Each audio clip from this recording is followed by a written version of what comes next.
اچھا اب لے کے آتے ہیں ہمارے بھائی علی بھائی کو، سید علی خراسانی صاحب. السلام علیکم میرے عزیز، کیسے ہیں؟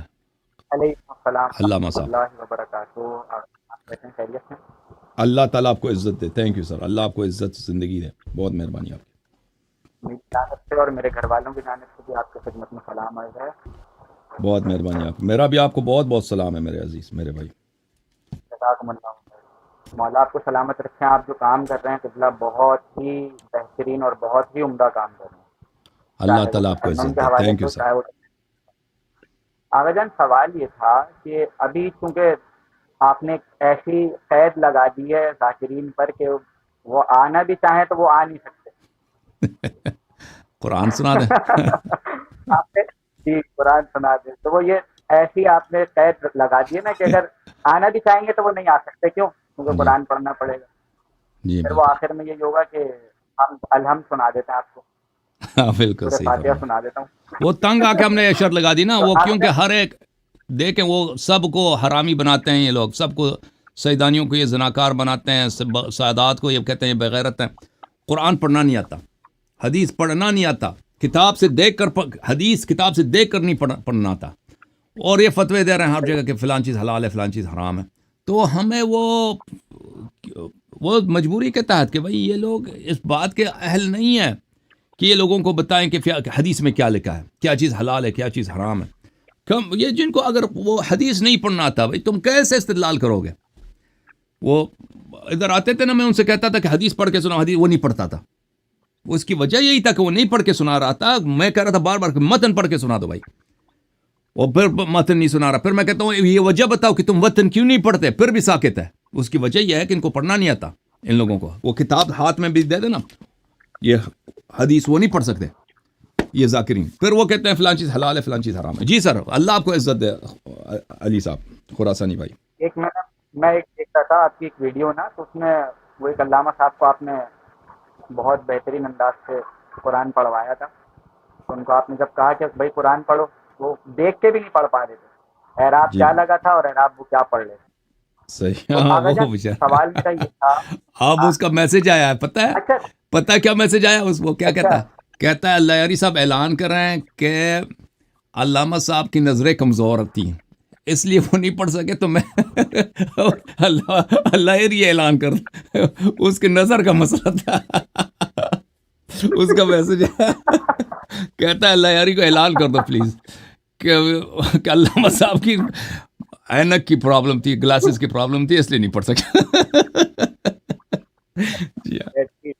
یہ ادھر بہترین ہے. صحیح ہے، نظریں کمزور تھی. عبارت اصل میں عبارت کمزور تھی، نظریں تو بہترین تھی ان کی. اچھا جی پھر اپنی غلطی بھی نہیں تسلیم کر رہے نا، غلطی بھی تسلیم کرنے چلیں. اگر آپ کسی بات پہ راہ ہاتھ حق پر نہیں ہے کسی بات پہ، تو آپ رجوع کر لیں، کوئی مسئلہ نہیں ہے. آپ تسلیم کریں. جی جیسا بھی مجھے آپ کی ایک بات بہت اچھی لگی کہ میں نے آپ کی چینل پہ ایک پوسٹ لگی ہوئی تھی جو آپ نے بھی سورہ بینہ کی آیت کا اعراب جو ہے وہ غلط ہو گیا تھا آپ سے تلاوت میں. تو آپ نے فوراً اس کو ایکسیپٹ کیا کہ یہ مجھ سے غلطی ہوئی ہے، میں آپ سے معذرت چاہتا ہوں. تو اگر انسان اپنی غلطی کی اصلاح کر لے اور غلطی کو قبول کرے تو یہ اچھی چیز ہے. لوگ پسند بالکل. کرتے ہیں اس بات کو، نہ کہ آپ جو بولیں کہ میں تو قرآن صحیح پڑھ رہا ہوں، آپ صحیح نہیں دیکھ رہے، آپ کو آواز نہیں جا رہی جی بالکل. ہے. یہ عجیب وہ ادھر سورہ واللیل تھی، وہ سورہ آگے. وسیجنبها الاتقى. تو وہ میں کتاب کو دیکھ کر نہیں پڑھ رہا تھا، وہ میں حافظے سے سیجنبها، وہ بھی ایک قرات ہے لیکن وہ غیر مشہور ہے. تو وہ تھی وہ میں دیکھ کے نہیں پڑھ رہا تھا، وہ حافظے سے سورہ واللیل کی آیت نمبر 30 تھی. وہ مفتی وسیم صاحب کے ساتھ. جی سر کنٹینیو کریں آپ. اچھا وہ بھی ماشاءاللہ سے مناظرے میں. اچھا آغا میں نے ایک چیز دیکھی ہے کہ آپ کے سامنے جب یہ مناظرے کے لیے آتے ہیں نا، چاہے وہ ختم جو ہے تشیع میں سے ہوں، چاہے وہ اپنا تسنن میں سے ہوں، یہ دلیل نہیں لاتے. اس کی کیا وجہ ہے؟ اب وہ یہ جو اپنے آپ کو امام الصرف اور امام النحو کہہ رہے تھے وسیم صاحب، انہوں نے جو ہے وہ 25 ایک علوم بات میں کی، امام تھے وہ. 25 علوم میں امام.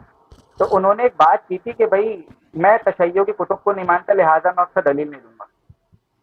تو آپ نے خود ہی پہلے کہا کہ اصول مناظرہ یہ ہے کہ آپ بالکل. حسن کی کتابوں سے حوالہ دیں گے، جبکہ آپ کے حوالوں پہ انہوں نے ایک بات نہیں کی، نہ سورہ تحریم پہ بات کی، نہ سورۃ الحجرات پہ بات کی. جی بالکل بالکل. تو آغا میں آپ سے سوال مجھے یہ کرنا تھا کہ ابھی چونکہ یہ معاملہ جب سے آپ نے یہ پروگرام شروع کیا نا سیدانی کا جی غیر سید مومن سے نکاح، تو اس کے بعد جی یہاں پاکستان میں بہت ماحول تبدیل ہوا ہے. کافی جی حد تک لوگ جو ہے وہ سدھر بھی گئے اور الحمد کافی حد تک جو ہے وہ ڈکائی پہ آ گئے. للہ یعنی الحمد انہوں نے کہا کہ بھائی حسن اللہ یاری جو ہے وہ ایجنٹ ہے MI6 کا، اور یہ یہاں پہ امریکہ سے پیسے لے کے جو ہے لوگوں کو گمراہ کر رہا ہے. یہ بھی ایک بڑا ٹرینڈ چل رہا ہے یہاں پہ پاکستان جی میں. وہ تو شروع سے چل رہا تھا نا، وہ تو تو آغا اجتہاد والے کہتے تھے وہ ولایت فقی والے. تو وہ ولایت فقی کے بعد ابھی انہوں نے بھی کہنا شروع کیا، تشیع نے بھی کہنا شروع کر دیا جی نارمل والے نے. اب یہ لوگ تو نہیں سوچے بھی کہ فالو بھائی کر رہے ہیں وہ انگلینڈ کا اور لندن والوں کا اس معاملے میں برطانوی حکومت کا کیا فائدہ ہے کہ یہ حلال ہو یا حرام ہو. ٹھیک ہے نا. تو ان کا اس میں کیا منفعت ہے کہ بھائی وہ اس معاملے میں اپنے ایجنٹ کو، اتنے بڑے ایجنٹ کو اس معاملے پہ لگا دیں بھائی. ٹھیک ہے نا، اپنی پاپولیرٹی کم کر دیں شیعوں میں. ان کو تو یہ چاہیے اگر ان کا کوئی ایجنٹ ہے وہ ایسی بات کرے کہ وہ زیادہ سے زیادہ شیعہ اس کو پسند کریں، وہ ایسی بات نہ کرے کہ شیعہ اس کے فالوورز پر. مخالف ہو جائیں. ہاں. تو ان کا کیا مفاد ہے بھائی؟ ان کا مثلاً اس معاملے میں اس کو پیسے ملیں گے برطانوی حکومت کو، وہاں اس کے اقتصادی فائدہ ہے یا ملٹری لحاظ سے اس کا کوئی فائدہ ہوگا کہ شیعہ حضرات جو ہیں اس کو حلال سمجھے یا حرام سے، ان کو اس مسئلے کا پرواہ کیسے ہو سکتا ہے؟ بہرحال حکم کریں میرے بھائی. اصل میں آگا یہ مسئلہ جو ہے نا وہ میرے ساتھ بھی ہوا تھا جب میں نے علل اعلان سب سے کہنا شروع کیا کہ بھائی میں نے تکلیف چھوڑ دی. تو وہ مدرسے سے بھی مجھے جو نکالا گیا، پھر مجھے مدرسے سے نکال دیا انہوں نے اسی اچھا. بات پہ کہ بھائی تم تکلیف نہیں کرتے، کیونکہ وہاں طالب علموں سے میری بحثیں ہوتی تھی تکلیف سے، تو میں دلیلیں دے رہا ہوتا تھا کہ بھائی تکلیف جو ہے وہ جائز نہیں ہے. تو خیر اسی بات پہ انہوں نے مجھے مدرسے سے بھی نکال دیا کہ بھائی صحیح. کیونکہ آپ تکلیف نہیں کرتے. وہ حضرت ابراہیم علیہ السلام کو نہیں حاضر نے نکال دیا تھا کہ تم تو بتوں کو جو ہے بتوں کے خلاف مانتے صحیح. ہو.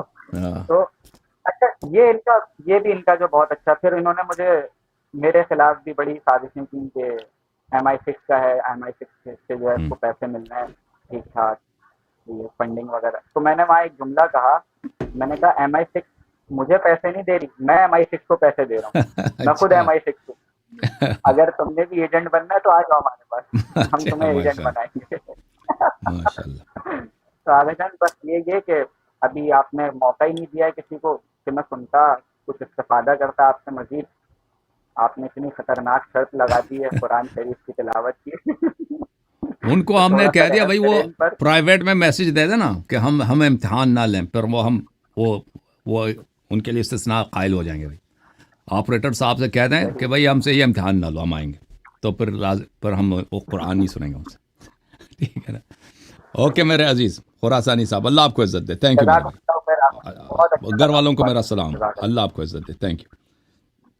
بہت مہربانی. اللہ تعالیٰ آپ کو، آپ کے گھر والوں کو اور سب مؤمنین و مؤمنات کو، بالخصوص سادات اعظام کو جہاں بھی ہیں، ان کو زیادہ سے زیادہ عزت، عافیت، خیر دنیا و آخرت عنایت فرمائے.